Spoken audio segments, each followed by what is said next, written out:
Chris began tripping over his words, stammering, seeming to grow increasingly uncomfortable.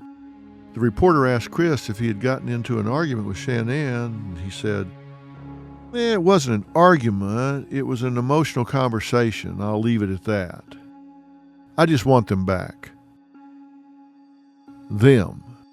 I just want them back." Chris let out a small laugh after this statement. The whole thing was at best awkward, at worst a giant neon flashing sign that spelled out guilt. It certainly didn't make Chris seem like a man who was completely innocent. It was during that interview that Sandy, Frank, and Shanann's brother Franky Junior ultimately told me they began to wonder if the man they knew could be hiding a very dark secret. Was there a time before this that you recognized that Shanann was in danger? Never. No. When she was in North Carolina visiting, we noticed he was being real cold. I mean... But still, never would have thought. But never, you know, he was too nice of a guy to just do all that damage, you know? When she went missing, we still didn't think he did that until we saw the interview. It was like, well, something's I knew off. right away because...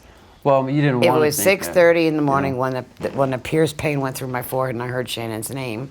So that's 6:30 North Carolina time, 4:30 in the morning their time.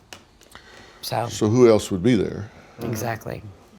Ultimately, even if Chris had shed the most convincing crocodile tears the world had ever seen, the walls would still have continued to close in on him. Investigators were learning more about Chris and Shannann's marriage and what was really going on behind closed doors, and it was a far different story than what Shanann had shared with her followers on Facebook. Things had been incredibly rocky between the two in the months leading up to her disappearance. When they first got married, everything seemed perfect. Chris was considered a hunk. He was the kind of guy who made women turn their heads. More than that, Shanann loved how kind Chris was. When she had struggled with her lupus flare-ups, he was right by her side. She would fall asleep on Chris, and he would hold her for hours. Now, every marriage has its ups and downs, but everyone who knew Chris and Shanann thought they had it good.